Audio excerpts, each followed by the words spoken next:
স্বাগত খেলা যোগে আপনাদের সাথে আছি খালিদ জামিল। শারজায় আফগানিস্তান করেছিল হোয়াইট ওয়াশ। ওয়েস্ট ইন্ডিজের বিপক্ষে চট্টগ্রামে টাইগারদের লক্ষ্য একটাই, দল টানা ভালো খেলায় স্বস্তিতে অধিনায়ক লিটন দাস বলছেন আসছে বিশ্বকাপে বড় অর্জনের জন্য নিজেদের প্রস্তুত করতে বেশ কাজে দেবে এই টি-20 ম্যাচগুলো। সাগরিকায় সোমবার সন্ধ্যা 6টায় 3 ম্যাচ সিরিজের প্রথম লড়াই। চট্টগ্রাম থেকে দুই দলের আপডেট জানাচ্ছেন সাইফুল রূপক। মিষ্টি হাসিতে মন ভরিয়ে দেয়া লিটন কি ব্যাট চালিয়েও হৃদয় কাড়বেন? বাংলার কাপ্তান দারুণ চাল চেলে ক্যারিবিয়ানদের বোকা বানাবেন? বল আর স্টাম্পের আদলে আকর্ষণীয় ট্রফিটা জেতার লড়াই চট্টগ্রামে। ফটো সেশনে ফুরফুরে মেজাজে ছোট ফরম্যাটের দলটা টানা ভালো খেলায় কি দলনেতার চোখে মুখে ফুটে উঠেছে সাহস আর আত্মবিশ্বাস। ফরম্যাট ভেদে না ক্রিকেটের মেন্টালিটি বলেন বা এগ্রেসিভনেসটা একটু চেঞ্জ হয়ে যায়, উইকেট ভেদেও হয়, ডিফারেন্টলি ফরম্যাট ভেদেও হয়। তো আমার মনে হয় যেহেতু এই ফরম্যাটটা প্লেয়াররা জানে, অনেকদিন ধরে খেলতেছে এবং most of the player success, তো তারা জানে যে কোন প্যাটার্নে ক্রিকেটটা খেললে এখানে সাকসেস হওয়া যাবে। যদি ওয়ার্ল্ড ক্রিকেট ডমিনেট করতে চাই আমাদের অনেক জায়গা পূরণ করতে হবে, আমরা সেগুলো নিয়ে কাজ করছি এবং যেহেতু ভালো ক্রিকেট খেলতে সেটা ভালো দিক। দেশ বিদেশে টানা 4টা টি-20 সিরিজ জয়, এশিয়া কাপে ফাইনালের কাছে গিয়েও হলো না খেলা।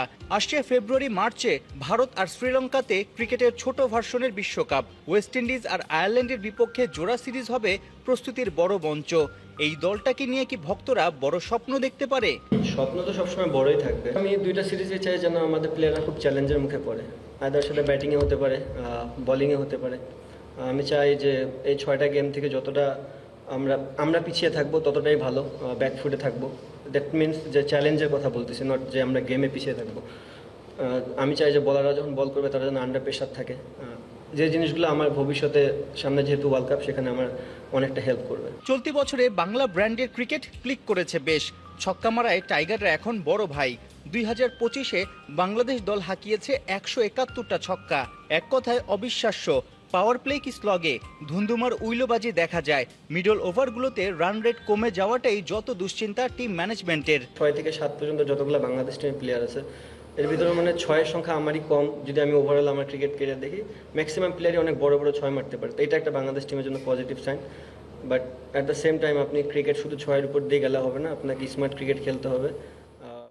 যদি প্রয়োজন পড়ে 6 মারবে, আদারওয়াইজ সিঙ্গেল ডাবলে যেতে হবে। টি-20-তে দুই দলের 19 দেখায় টাইগাররা হেসেছে 8 বার, 9 জয় উইন্ডিজের। টাইগার ক্রিকেটে সাকিব আল হাসান এখন অতীত। এই বাংলাদেশ দলের শক্তির জায়গা একের অধিক অলরাউন্ডার আছে। শেখ মেহেদী এবং রিশাদ হোসেন দুজন জেনুইন স্পিনার, তারা ব্যাট হাতে ঝড় তুলতে পারেন, দলের জন্য বড় কন্ট্রিবিউট করতে পারেন। কোচ ক্যাপ্টেনের দল সাজাতে সেটাতে অনেক সুবিধাও হয়। বাংলাদেশ উইন্ডিজ প্রথম টি-20 ফ্লাড লাইটের নিচে ফ্ল্যাট উইকেটে। সাধারণত ক্যাপ্টেনরা ফ্ল্যাট উইকেট দেখলে আগে ব্যাটিং নিতে চায়, স্কোরবোর্ডে বড় রান তুলতে চায়। কিন্তু সন্ধ্যার পরে অর্থাৎ শেষ ভাগে ডিউ পড়তে পারে মাঠে। ডিউ পড়লে সাধারণত সেকেন্ড ইনিংসে বা পরের ধাপে বোলিং করাটা বোলারদের জন্য কষ্ট হয়, ব্যাটিং করাটা সহজ হয়। তাই বলা যায় পিচ দেখেও ডিউর কথা চিন্তা করে ক্যাপ্টেনরা টস জিতে দ্বিধায় পড়তে পারে। সাইফুল রূপক, 71, চট্টগ্রাম। একজন এলবিডব্লিউর ফাঁদে ফেলেন, স্টাম্প উড়িয়ে দেন, আরেকজন পাওয়ার হিটিং দেখে প্রতিপক্ষ খেলোয়াড়রা ভড়কে যান। বলছি রিশাদ হোসেন আর সাইফ হাসানের কথা। সাদা বলের ক্রিকেটে দুজনেই ছন্দে। দুই দলের কাপ্তানের প্রেস কনফারেন্সেও এই জুটি আলোচনায়। রিশাদ সাইফ কে কতটা ইফেক্টিভ, চট্টগ্রাম থেকে জানাচ্ছেন Saiful Rupak. Perfect line length, sharp turn, Rishad Hossain বাংলার প্রাণ। সোজা ব্যাটে সাইফের মন কাড়া সব শট, সবাই মুগ্ধ তার কর্মে। ছোট ফরম্যাটে সাইফ রেড হট ফর্মে। টাইগার ক্রিকেটের নয়া দুই সেন্সেশনকে নিয়ে প্রতিপক্ষ চাপে। রিশাদ সাইফের দুর্বলতা খুঁজে খুঁজে হয়রান Windies team management. Rashad, he exploited those conditions in Dhaka. He saw it was a spinner-friendly conditions, and he put the ball in very good areas and made it challenging for all of our batters. Because I see Bangladesh as a team who always run well between the wickets. They push the fielders in the deep. They're a very busy team. So if you can add 6 hitting to your game as well as a plus. একসময় test specialist Saif আচমকাই ডাক পান আগস্টে নেদারল্যান্ডসের বিপক্ষে টি-20 সিরিজে। জাত চেনান মরুর বুকে এশিয়া কাপে। লঙ্কানদের বিপক্ষে বাংলাদেশকে জেতান। এখন পর্যন্ত টি-20-তে 14 ইনিংস ব্যাট করে বাউন্ডারির ওপারে বল পাঠিয়েছেন 27 বার। অনেকেই সাইফকে ছক্কা সাইফ বলেও ডাকছেন। চট্টলায় ব্যাটিং বান্ধব পিচেও কি ডানহাতির 6-এর বৃষ্টির দেখা মিলবে? পজিটিভ সাইড হচ্ছে যখন সে টি-20 ফরম্যাটে আসলো, ব্যাটিং প্লাস বোলিংয়েও সে কার্যকারিতা দিচ্ছে এবং ওয়ানডেতেও দেখেন যে সে বল করেছে সাকসেস এবং ব্যাটিং তো সাকসেস হচ্ছে। অ্যাজ এ ক্যাপ্টেন হিসেবে আমার একটাই চাওয়া থাকবে, সে যেভাবে ক্রিকেট খেলতেছে ফ্রিলি এইভাবেই যেন খেলে আর তার ভবিষ্যৎ জন্য উজ্জ্বল থাকে সবসময়। সে ভালো করলে বাংলাদেশ টিমের জন্য বেটার। বিধ্বংসী top order batter Saif off স্পিনেও ম্যাজিক দেখাতে জানেন। রিশাদ ঠিক উল্টো, proper top class leg spinner, one day সিরিজে নিয়েছেন 1 ডজন উইকেট, স্লগে ফিনিশিং রোলে 4 ছক্কার মেলাও বসিয়েছেন। সাকিব আল হাসানের অভাবটা একেবারেই টের পেতে দিচ্ছেন না অলরাউন্ডার রিশাদ হোসেন। তবুও কাপ্তান লিটন মুগ্ধ নয়, রিশাদকে দেখতে চান আরও প্রোঅ্যাক্টিভ। আমি রিশাদ যেভাবে দেখে আসছি এতদিন ধরে, একটা বিগ অ্যাসেট বাংলাদেশের জন্য। সে যখনই ভালো বল করে বাংলাদেশ টিম অনেক টপে থাকে। অ্যাট দ্য সেম টাইম তার ব্যাটিংটাও অ্যাজ এ টিমের আমার কাছে দরকার, মানে পুরো বাংলাদেশ টিমের কাছে ওর টি-20 পারফরমেন্সটাও খুব দরকার। বাট রিসেন্ট পাস্টে আপনি দেখবেন ও টি-20তে খুব একটা ভালো ব্যাটিং করে নাই। বাট আই হোপ যে ও এই জিনিসটা বুঝবে এবং নিজের থেকে ওয়ার্কআউট করে বাংলাদেশ টিমকে কিছু দিবে টি-20 ফরম্যাটে। সাইফ রিশাদরা জ্বলে উঠলে গর্জে উঠবে বাংলাদেশ। দুজনার ভক্তের সংখ্যাও বাড়ছে তরতর করে। সাইফুল রূপক, ৭১, চট্টগ্রাম। কে হচ্ছে নয়া টেস্ট ক্যাপ্টেন? বিসিবি কি 3 ফরম্যাটে 3 ক্যাপ্টেনের পথেই হাঁটছে? নাজমুল শান্তকে আবার টেস্ট ক্যাপ্টেন্সি দিতে চাইলেও নিজের অবস্থানে অনড় সাবেক কাপ্তান। আবার বাকি 2 ফরম্যাটের ক্যাপ্টেন লিটন মিরাজকে এখনো আনুষ্ঠানিক প্রস্তাবই দেয়নি বিসিবি। তবে লিটন জানিয়েছেন টেস্টের দায়িত্ব নেয়ার প্রস্তাব পেলে কেউই না বলবে না। নাহিয়ান বিন জসিম জানাচ্ছেন বিস্তারিত। শুধু বাউন্ডারি পার করা না, কখনো কখনো বল ছেড়ে দেয়াটাও মুনশিয়ানা, বিশেষ করে লাল বলে টেস্ট ফরম্যাটে। আয়ারল্যান্ডের বিপক্ষে হোম সিরিজের আগে শান্ত সেই প্র্যাকটিসটাই করছিলেন মিরপুরে। ঠিক এই বল ছাড়ার মতো নতুন করে বিসিবির দেয়া টেস্ট ক্যাপ্টেন্সির প্রস্তাবটাও শান্ত ছেড়ে দিয়েছেন দেখে শুনে বুঝে। শেরি বাংলায় উইন্ডিজের বিপক্ষে সবাই যখন ভাসছিল সিরিজ জয়ের আনন্দে, তখন মাঠের একপাশে ক্রিক অপস চেয়ারম্যানকে নাজমুল শান্তর সঙ্গে দেন দরবারে ব্যস্ত দেখা গেছে। কিন্তু বরফ গলেনি কিছুতে, শান্ত অটল নিজের সিদ্ধান্তে। হুট করে ওয়ানডের দায়িত্ব থেকে সরিয়ে দেয়া ভালোভাবে নেননি, শুধু একটা ফরম্যাটে ক্যাপ্টেন্সি করতে আছে আপত্তি। শান্তর সেই সিদ্ধান্তের কথা আগেই জানিয়েছিলেন বিসিবিকে। তারপরও শান্তই বিসিবির প্রথম পছন্দ ছিল টেস্ট ফরম্যাটের জন্য। নাজমুল শান্তর না বিসিবির সেকেন্ড অপশন কি তবে লিটন দাস? বিসিবি যদি 3 ফরম্যাটে 2 ক্যাপ্টেনের পথে হাঁটে, তাহলে লিটনই হতে পারেন নয়া টেস্ট ক্যাপ্টেন। তবে শান্তর সিদ্ধান্তের জন্য ঝুলেছিল বিসিবি, যদিও লিটনের সঙ্গে নাকি এখনো এই ইস্যুতে কথাই বলেনি। কথা বললে, প্রস্তাব আসলে লিটন কি রাজি? ভেরি ডিফিকাল্ট ভাইয়া, এখন পর্যন্ত এই বিষয় নিয়ে আমি কোনো কিছু জানি না। তারা যদি মনে করে যোগ্য, অবশ্যই তারা আমার সাথে কনভারসেশন করবে, দেখা যাক তারপরে ডিসিশনটা কী হয়। অবশ্যই অ্যাজ এ প্লেয়ার হিসাবে যখন আপনি খেলবেন টেস্ট ক্রিকেটে ক্যাপ্টেনশিপ, এটা অনেক বড় একটা পাওয়া। আমার মনে হয় না কেউ না করবে না, বাট তাদের পক্ষ থেকে এখনো কোনো কিছু আসে না। টি-20 ক্যাপ্টেন টেস্ট মেজাজে দিলেন উত্তর। লিটনের কণ্ঠে ইতিবাচক সুর। প্রস্তাব আসলে, সব ঠিকঠাক থাকলে এলকেডি হতে যাচ্ছেন নয়া টেস্ট ক্যাপ্টেন। বাংলাদেশের জন্য 3-4-এ থাকার টেস্ট এটা একটা বিশাল অ্যাচিভমেন্ট। আপনি সবসময় চ্যাম্পিয়নের চিন্তা করলে হবে না। আমাদের ওই লাইনটাই কখনো ছিল না যে আমরা ওয়ার্ল্ড ক্রিকেটে কখনো ইন্ডিয়া অস্ট্রেলিয়ার সাথে ওইভাবে বিট করেছি কিনা। সো আপনি যখন এইসব ক্রিকেট খেলে যখন আপনি 3-4-এ থাকবেন, তার মানে আপনি বিশাল অ্যাচিভমেন্ট করছেন। সেদিক দিয়ে বলবো যে আমরা লাস্ট ইয়ারটা অনেক ক্লোজে ছিলাম। 2টা গেম যদি আমরা ভালো ক্রিকেট খেলতাম, তাহলে হয়তো ওই পজিশনটা হোল্ড করতে পারতাম। তবে লিটনের মতো ওয়ানডে ক্যাপ্টেন মিরাজেরও টেস্ট ক্যাপ্টেন্সি নিতে আপত্তি নেই। শান্তর জায়গায় পেয়েছেন ওয়ানডের দায়িত্ব, বন্ধুর ছেড়ে দেয়া টেস্ট ক্যাপ্টেন্সি নিতেও প্রস্তুত। টেস্টে সাম্প্রতিক পারফরমেন্সেও মিরাজ বেশ উজ্জ্বল, যদিও বিসিবি মিরাজকে এখনো কোনো প্রস্তাবই দেয়নি। তবে লিটন কিংবা মিরাজের পথে না হাঁটলে শোনা যাচ্ছে সাবেক ক্যাপ্টেন মুমিনুল হককেও প্রস্তাব দেয়া হতে পারে। প্রশ্ন হচ্ছে, অতীতে অভিমানে দায়িত্ব ছেড়ে দেয়া মুমিনুলও কি রাজি হবে?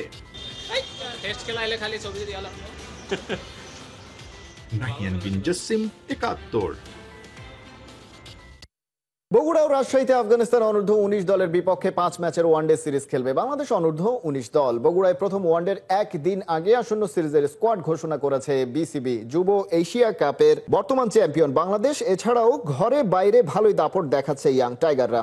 এরই ধারাবাহিকতায় আফগানিস্তানের বিপক্ষেও বাংলাদেশের আছে জেতার প্রত্যয়। সেই লক্ষ্যেই শক্তিশালী স্কোয়াড ঘোষণা করা হয়েছে। 16 সদস্যের বাংলাদেশের দলে অধিনায়ক আজিজুল হাকিম তামিম, ওপেনার জাওয়াদ আবরার ডেপুটি। আসন্ন সিরিজের প্রথম ম্যাচ 28 অক্টোবর। 2 ম্যাচ হবে বগুড়ার শহীদ চান্দু স্টেডিয়ামে। সিরিজের শেষ 3 ম্যাচ হবে রাজশাহীতে। কোনো সিদ্ধান্ত ছাড়াই শেষ হয়েছে বাংলাদেশ ফুটবল ফেডারেশনের কার্যনির্বাহী কমিটির 5ম সভা। 1 বছর পূর্তির দিনে 4 ঘন্টা রুদ্ধদ্বার মিটিংয়ে সময় কাটে বাফুফের। তবুও অজানা গুরুত্বপূর্ণ বেশ কিছু বিষয়ের উত্তর এখনো সভাপতি তাবিত আওয়াল এর কাছ থেকেও পাওয়া যায়নি। সব জটলা কেটে যাবে দ্রুত, তেমনটাই বলছেন বাফুফে সভাপতি হাসান সজীবের রিপোর্ট। সিঙ্গাপুর ম্যাচ শেষ হয়েছে 4 মাসেরও বেশি সময়, আর হংকং চায়না প্রায় 20 দিন আগে। বাফুফের নয়া কমিটির 1 বছরের দিনটাতে ডাকা হয় কার্যনির্বাহী কমিটির সভা। এজেন্ডা অনুযায়ী আজই 2 ম্যাচের আয় ব্যয়ের হিসাব সহ বেশ কিছু গুরুত্বপূর্ণ বিষয় পরিষ্কার করার কথা বাফুফের। তবে 4 ঘন্টার মিটিং করেও সেই ব্যাপারে চূড়ান্ত কোনো সিদ্ধান্তে পৌঁছাতে পারেনি দেশের ফুটবলের অভিভাবক সংস্থাটি। বিগত 12 মাস ছেলেদের এবং মেয়েদের রেকর্ড পরিমাণ কিন্তু খেলা হয়েছে। বাংলাদেশ জাতীয় নারী ফুটবল দল খেলবে এএফসি এশিয়ান কাপের ফাইনাল রাউন্ডে। গঠনতন্ত্র নিয়ে আমাদের অনেক আলাপ আলোচনা হয়েছে, আমরা এখনও এটা শেষ করতে পারি নাই। এই ব্যাপারটা নিয়েই আমাদের মেনলি অনেক আলাপ আলোচনা হয়েছে এবং আলাপ আলোচনা চলমান রয়েছে এবং এটার 50% আমরা কমপ্লিট করতে পেরেছি। গত 1 বছরে হামজা চৌধুরী, সমিত সোমদের হাত ধরে দেশের ফুটবল পেয়েছে প্রাণ। ঋতুপর্ণা চাকমা, আফিদা খন্দকাররা মেয়েদের ফুটবলে জুনিয়র ও সিনিয়র টিমকে নিয়ে গেছেন এশিয়ান কাপের মূল পর্বে। নতুন কমিটি গঠনের পরপরই সাফে চ্যাম্পিয়ন হয় মেয়েরা। 1.5 কোটি টাকা বোনাস দেওয়ার আশ্বাস দিয়েছিল বাফুফে, কিন্তু কেন আজও সেই টাকা পেল না বাঘিনীরা? মিটিংটা তো আজকে আমরা কন্টিনিউ শেষ করতে পারি নাই। আমাদের এই এজেন্টগুলো শেষ হয়েছে, আরও কয়েকটা বাকি আছে, হয়তো আমাদের পরবর্তী মিটিংয়ে এইসব ব্যাপারে সিদ্ধান্ত। আমরা মেয়েদেরকে পর্যাপ্ত পরিমাণে সুবিধা দেওয়ার জন্য তারা আমাদেরকে রেজাল্ট দিচ্ছে। আমাদের সবাই কিন্তু মন মানসিকতা তাদেরকে কিভাবে সন্তুষ্ট করা যায়। সভায় অনেক কিছুরই উত্তর মেলেনি, তবে তাতে সমস্যার কিছু দেখছেন না বাফুফের সভাপতি তাবিত আওয়াল। দেশের ফুটবলের উন্নয়নে এগোচ্ছেন ধীরে সুস্থে পাস দিয়ে। তবে 1 বছর হলো, 1 বছরের দিনে একটা মিটিং ডাকলেন, অনেক কিছু আসলে অমীমাংসিত, খুব দ্রুত হয়তো বা জানতে পারবে। আজকে ওভারঅল যে বিষয়গুলো নিয়ে আলোচনা হলো, সময়ের স্বল্পতা আসলে দেখেন, আজকে আমাদের 1 বছর হয়েছে নতুন কমিটির, কিন্তু ফুটবলটা তো চলমান। বাফুফের যারা ম্যানেজমেন্টে ছিলেন তারাও চলমান কাজ করে যাচ্ছে। আর বিশেষ করে আমাদের মিডিয়া ভাই বোনেরা যে ধরনের সাপোর্ট আমাদেরকে বিগত 1 বছর দিয়েছে, আমি সত্য ওনাদের প্রতি কৃতজ্ঞতা জানাচ্ছি। আর আজকে মূলত কাজটা ছিল যেটা নতুন গঠনতন্ত্র নিয়ে একটু চূড়ান্ত পর্যায়ে চলে যাওয়া। আমরা ফিফার সাথে একটা কমিটমেন্ট ছিল যে রেস্ট্রিকশন থেকে উঠে আসবো, যেটা আমরা করেছিলাম। আর দ্বিতীয় কমিটমেন্টটা এই বছরের জন্য ছিল নতুন কনস্টিটিউশনে আমরা চলে যাওয়া, যেটা অফকোর্স আমাদের বাংলাদেশের মাননীয় সরকারও দেখতে চাচ্ছে, বাংলাদেশ ফুটবল ফেডারেশনও দেখতে চাচ্ছে। তো আমি আশাবাদী আমরা বাই ডিসেম্বর নতুন কনস্টিটিউশনের দিকে আমরা চলে যেতে পারবো। রিয়াদে গেলেন এবং সেখানে বাংলাদেশের জন্য অর্জনও নিয়ে আসলেন, একই সাথে আফগানিস্তানের সঙ্গে আমরা ম্যাচ খেলতে পারছি। আন্তর্জাতিক নিরপেক্ষ ভেন্যু হিসেবে বাংলাদেশের যাত্রাটা শুরু হয়েছে। এই যে একটা সফলতা, এই ব্যাপারগুলো তো আপনাকেও ইন্সপায়ার করে নতুনভাবে, যে কাজ করার একটা সাহস দেয়। সব কিছুর পিছনে কিছু অনেক ডিটেলস বাকি থাকে, তো আমি এখনো কমেন্ট করছি না যতক্ষণ না সব কিছু ফাইনাল হয়। সো আমি জানি, আমরা এসিউম করতে পারি ভালো কিছু আসতেছে, বাট আমি বিশ্বাসী যে কাগজ কলমে সব একটু অফিসিয়াল হোক, তারপরে আমি কমেন্টগুলো করবো। শুভকামনা। কথা বলছিলাম বাফুফের সভাপতি তাবিত আওয়ালের সঙ্গে। তিনি আসলে চ্যালেঞ্জ নিতে পছন্দ করেন এবং তিনি বলছেন যে ফুটবলটা আসলে চলমান, বাফুফের কর্তারাও আসলে চলমান, কাজ চালিয়ে যাচ্ছেন। অনেক কিছুই জানা যাবে খুব দ্রুতই, তবে বাফুফের সভাপতি চাচ্ছেন যে ফুটবলের একটা ভিত মজবুত হোক। হাসান সজীব, 71, ঢাকা। থাইল্যান্ড সফরে দ্বিতীয় ফ্রেন্ডলি ম্যাচে সোমবার মাঠে নামবে বাংলাদেশ নারী ফুটবল দল। প্রথমটায় হারার পর দ্বিতীয় ম্যাচে জেতার স্বপ্নে বিভোর ভক্তদের জন্য নাই তেমন কোনো সুখবর। বাংলাদেশ জিতবে এমনটা ভাবেন না স্বয়ং হেড কোচ পিটার বাটলারও, বরং ভালো খেলার দিকেই এই ইংলিশম্যানের নজর। ফয়সাল হাবিবের রিপোর্ট। থাইল্যান্ডের বিপক্ষে প্রথম ফ্রেন্ডলিতে ৩-০ গোলে হেরেছিল বাংলাদেশ। শক্তিশালী দলের বিপক্ষে হারলে দোষের কিছু নেই, কিন্তু ম্যাচ হারার পর কোচের অভিযোগের আঙুল ছিল ফুটবলারদের দিকে। প্রশ্ন তুলেছিলেন মেয়েদের অ্যাটিটিউড নিয়ে। প্রথম ম্যাচের পরদিন রিকভারি সেশন করেছিল বাংলাদেশ দল, আর দ্বিতীয় ম্যাচের আগের দিন চলেছে পূর্ণাঙ্গ অনুশীলন। এই দুদিনে কোচের মাথাও খানিক ঠান্ডা হয়েছে। দলের খেলোয়াড়দের সাথে কথা বলেছেন আলাদা করে। খেলোয়াড়দের প্রতি বাটলারের আপাতত নাই আর কোনো অভিযোগ, বরং প্রশংসা করেছেন বাংলাদেশ দলের খেলার। মেয়েরা ওই দিন যেভাবে খেলেছে তা নিয়ে আমার কোনো সমস্যা ছিল না। ওরা আসলে ভালোই খেলেছে। প্রথম মিনিটে গোল খেয়ে যাওয়ার পর ম্যাচ জেতা সবসময়ই কঠিন। অনুশীলনে ওদের অ্যাটিটিউড আমার পছন্দ হয়েছে।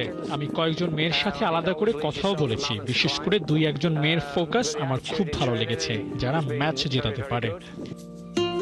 কিন্তু বাংলাদেশের মেয়েরা ভালো খেলেছে বলেই যে ম্যাচ জেতার আশা করবে দর্শকরা, তার উপায় নাই। বাটলার মনে করিয়ে দিয়েছেন, কল্পনার জগতে নয়, স্বপ্ন দেখতে হবে বাস্তবসম্মত। হ্যাঁ, আমরা জিততে চাই। আমি জিততে চাই। আমি যদি কারোর সাথে দাবা খেলি সেখানেও জিততে চাই, কিন্তু আমাদের বাস্তবসম্মত হতে হবে। আমরা থাইল্যান্ডের লেভেলের দল না। আমি এই দুনিয়াতেই থাকি, লালাল্যান্ডে থাকি না। তাই আমাকে প্রফেশনাল থাকতে হয়, বাস্তবসম্মত চিন্তা করতে হয়। আমার মনে হয় অন্যদেরও কিছু বলার আগে চিন্তা ভাবনা করেই বলা উচিত। যে কোনো খেলাই আসলে ফলাফল নির্ভর, সেটা প্রতিপক্ষ যত কঠিনই হোক না কেন। জেতার প্রত্যাশাই করবে সমর্থকরা।